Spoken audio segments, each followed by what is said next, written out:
May 17, 1878. A wooden dock in Paterson, New Jersey. The water is dark green, smelling of oil and rotting timber. A man in a threadbare wool coat stands at the edge, staring down at a contraption that looks more like an iron coffin than a boat. It's 14 feet long, barely wide enough for a human body, riveted together with second-hand steel plates. John Philip Holland, schoolteacher, Irish immigrant, man who gets violently seasick on ferry rides, is about to climb inside and sink himself to the bottom of the Passaic River. He can't swim. He's never been able to. But he's built this submarine with his own hands, funded by Irish revolutionaries who want to sink the British Navy. In 6 minutes, he'll either prove that underwater warfare is possible, or he'll drown in a machine of his own design. The men watching from the dock aren't sure which outcome they're betting on. To understand why a man terrified of water would dedicate his life to submarines, you need to go back to County Clare, Ireland, 1841. John Philip Holland was born into a country that wasn't truly his own. The British Empire controlled Ireland with warships, massive frigates and ironclads that patrolled the coasts, enforcing a rule the Irish despised. Holland grew up hearing stories of failed rebellions, of outgunned Irish fighters trying to face the world's most powerful navy with fishing boats and muskets. It was suicide. But what if you didn't have to face them on the surface? What if you could attack from below? Invisible, unstoppable. The idea obsessed him. By age 15, he was sketching submarine designs in the margins of his schoolbooks. His mother thought he was wasting time. His brother, a Catholic priest, worried he was designing machines of death. Holland didn't care. He saw a mathematical problem.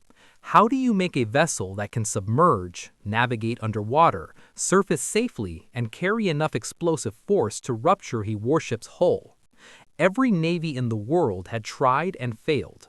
Submarines existed, crude, experimental death traps that sank more often than they surfaced. The Confederate Hunley had killed 3 crews during the American Civil War before finally sinking a Union ship and drowning its own operators in the process. The lesson seemed clear. Submarines were theoretically possible, but practically suicidal. Holland didn't accept that. In 1873, he emigrated to America, settling in Paterson, New Jersey, teaching mathematics to immigrant children while spending every spare hour hunched over engineering diagrams.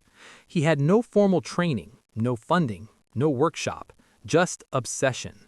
He worked out the physics in his rented room. Ballast tanks that could be flooded or emptied to control depth, a propulsion system that could work both surfaced and submerged, a hull shape that could withstand water pressure without collapsing. On paper, it was elegant. In reality, it required solving a dozen problems no one had cracked. How do you see underwater? How do you breathe? How do you aim a weapon when you can't surface without giving away your position? Holland calculated, revised, threw away months of work and started again.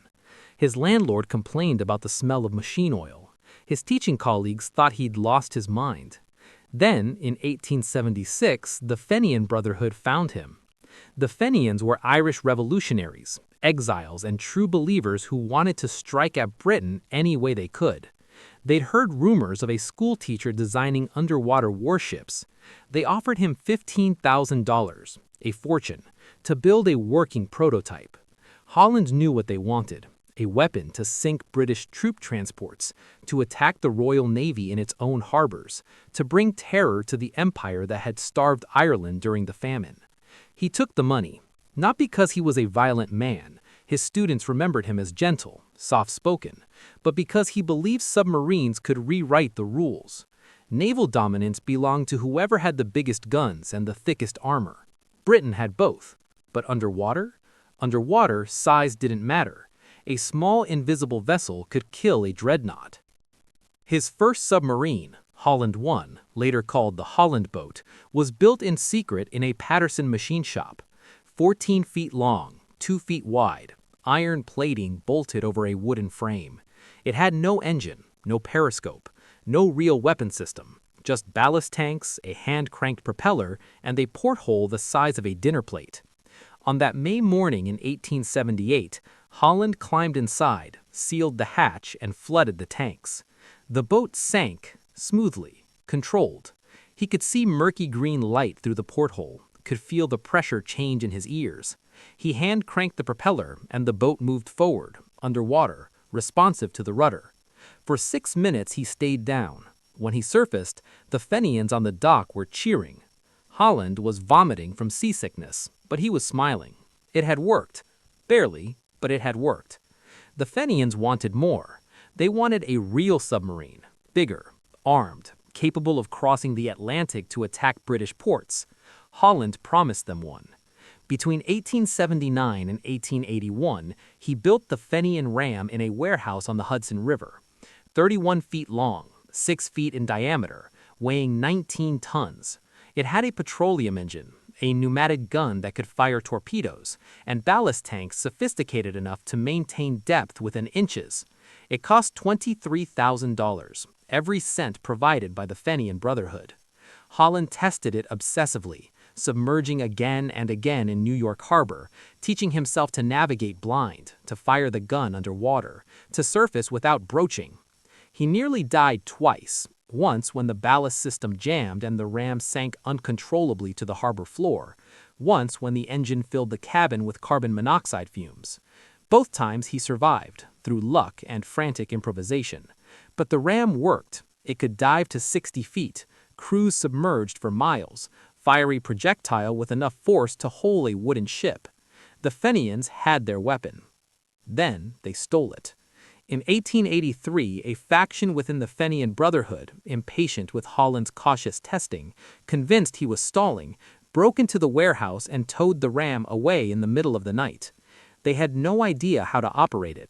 They tried anyway, running it aground in New Haven Harbor, damaging the hull, and eventually abandoning it in a warehouse where it sat for decades, rusting and forgotten.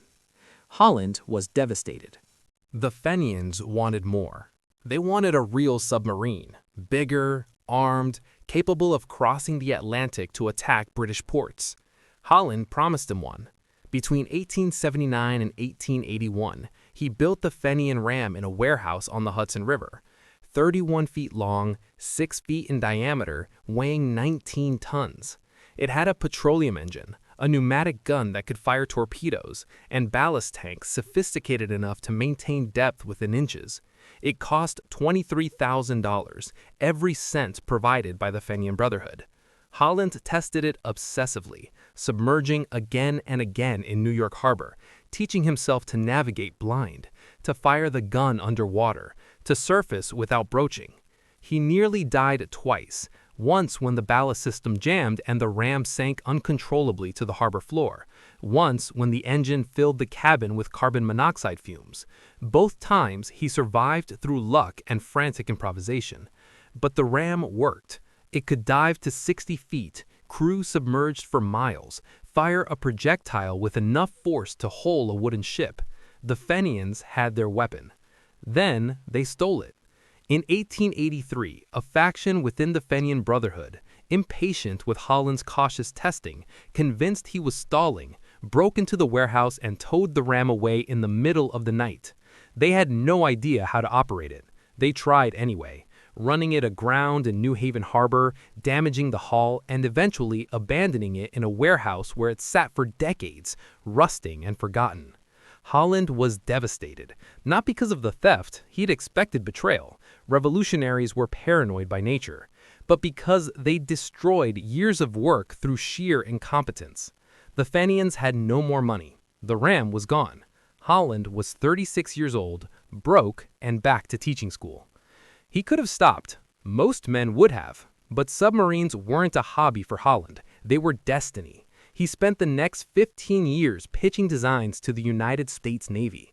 He submitted plans in 1887, rejected, too experimental. He submitted again in 1889, rejected, too expensive. In 1893, the Navy held a design competition for a submarine torpedo boat. Holland entered. His design, a 53-foot vessel with a gasoline engine for surface travel and an electric motor for submerged operations, was technically superior to every competitor.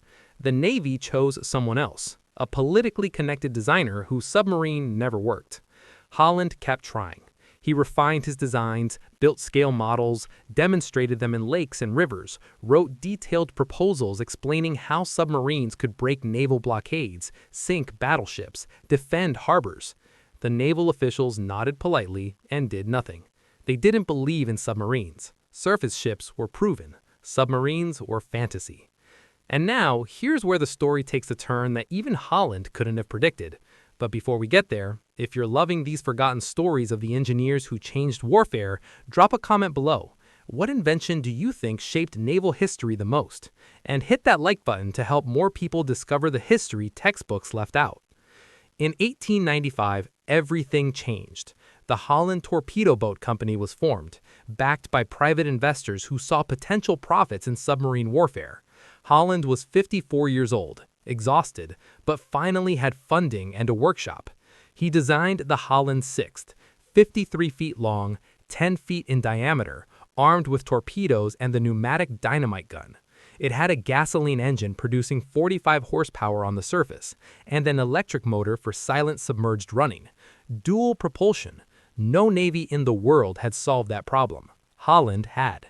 The hull was cigar-shaped, designed to move efficiently both surfaced and underwater. The ballast tanks could flood or empty in seconds, giving precise depth control. There was a periscope, crude but functional.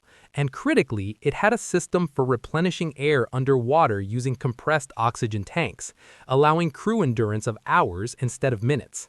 Construction took 3 years. The Navy, grudgingly, agreed to observe trials. On March 17, 1898, St. Patrick's Day, a date Holland chose deliberately, the Holland 6th submerged in New York Harbor in front of Navy officials. It stayed down for 1 hour and 40 minutes, maneuvering through a preset course, surfacing exactly where Holland said it would. The officials were silent. Then one of them asked Holland to do it again. He did. Same result. The United States Navy, after 15 years of rejections, finally ordered its first submarine. On April 11, 1900, the USS Holland was commissioned. 53 feet, 8-man crew. Top speed 7 knots surfaced, 5 knots submerged. Range 200 miles. Armed with 3 torpedoes and 1 deck-mounted pneumatic dynamite gun. It wasn't much to look at, a dark gray tube with a conning tower barely large enough for 1 man. But it was a revolution. For the first time in history, a Navy had an operational submarine, purpose-built, reliable, designed not by committee but by one stubborn Irish schoolteacher who refused to believe that underwater warfare was impossible. Britain noticed immediately. The Royal Navy, which had dismissed submarines as underhand, unfair, and damned un-English, suddenly realized that their dominance was fragile. If America had submarines, others would follow. In 1901, the British Admiralty quietly purchased 5 Holland-patterned submarines from the Electric Boat Company, Holland's successor firm. They called them the Holland class. Within 2 years, every major naval power, France, Germany, Russia, Japan, was building Holland-derived submarines. Germany especially paid attention. German naval engineers studied the Holland 6's dual propulsion system, its ballast tank design, its torpedo launch mechanisms. They improved on it, building the U-1 in 1906, Germany's first operational U-boat. By 1914, Germany had 29 U-boats. When World War I began, submarines weren't experimental curiosities, they were strategic weapons. In September 1914, the German submarine U-9 sank 3 British cruisers, HMS Aboukir, HMS Hogue, and HMS Cressy in a single hour. Over 1,400 British sailors died. The attacks happened in broad daylight, in calm seas, and the British warships never saw their attacker until it was too late. Submarines had done what John Philip Holland said they would do. They'd made surface dominance obsolete. By war's end, German U-boats had sunk over 5,000 Allied ships, killing tens of thousands. Submarine warfare had become the terror of the seas, exactly as Holland had envisioned 30 years earlier in a Paterson boarding house. Holland should have been celebrated. He should have been rich. He wasn't. The investors who'd backed his company, men with names like Rice and Crable, had forced him out in 1904, citing creative differences. In reality, they wanted control of his patents. Holland, naive about business, had signed contracts that left him with almost nothing. The Electric Boat Company, successor to his original firm, made millions selling submarines to the U.S. Navy and foreign governments. Holland received a modest salary, then nothing. By 1910, he was living in Newark, New Jersey, in a small apartment, suffering from pneumonia and heart disease, damage from years of breathing engine fumes in unventilated submarine cabins. He watched from obscurity as his invention reshaped global warfare. Newspapers never mentioned his name. When reporters wrote about submarines, they credited the Electric Boat Company or the Navy, or vaguely referred to American ingenuity. Holland wrote letters to the editors, trying to correct the record. Most were ignored. In 1914, as World War I erupted and U-boats began their campaign of destruction, Holland was bedridden, coughing blood, too weak to leave his apartment. He died on August 12, 1914, age 73. The obituaries were brief. One newspaper called him an inventor of some note. His funeral was attended by fewer than 20 people. He was buried in Holy Sepulchre Cemetery in Paterson. No headstone, no marker, just a plot number in the cemetery's ledger. For decades, no one knew where Holland was buried. His grave remained unmarked until 1966, when a historian tracked down the records and a small plaque was finally installed. By then, 52 years had passed. The man who invented the modern submarine, who gave navies the weapon that would define 20th century naval warfare, had been forgotten so completely that his own grave was lost. Think about what that means for a moment. Every submarine in World War I, World War II, the Cold War, Ohio-class boomers carrying nuclear missiles, German Type 7 U-boats hunting convoys, British Vanguard-class subs patrolling under polar ice, all of them descendants of Holland's designs: dual propulsion, ballast tanks, torpedo tubes, periscopes, the fundamentals he worked out in a Paterson machine shop with second-hand tools and Fenian money. And if this story makes you angry, if it makes you wonder how many other engineers died forgotten while the world used their work, good. Hit that like button, because that anger means you get it. History doesn't remember the builders, it remembers the users. Wars end, empires fall, graves go unmarked, but the machines, they survive. Today, 73 nations operate submarines. They patrol the oceans, carry nuclear deterrence, conduct intelligence operations in waters where surface ships can't go. Every single one of them uses principles John Philip Holland invented: ballast control, dual propulsion, hydrodynamic hull design. When a Virginia-class submarine dives silently beneath the Pacific, it's using math Holland calculated by candlelight in 1875. When a Russian Akula stalks NATO shipping lanes, it's using tactics Holland tested in New York Harbor in 1998. The navies of the world, American, British, Chinese, French, Russian, all of them owe a debt to a seasick Irish schoolteacher who couldn't swim. He never fired a shot in anger. He never sank an enemy ship, but he built the weapon that terrified every navy on Earth.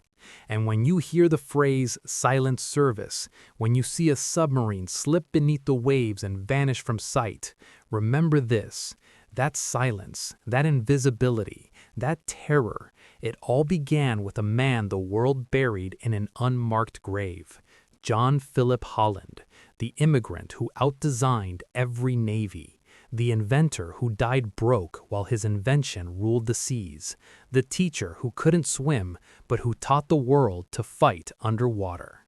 And if you want to hear more stories like this, engineers whose names vanished while their machines changed history, I've got them ready for you. The next video covers the man who invented the aircraft carrier and died before anyone believed him. Subscribe, hit that bell, and I'll see you there, because these names deserve to be remembered.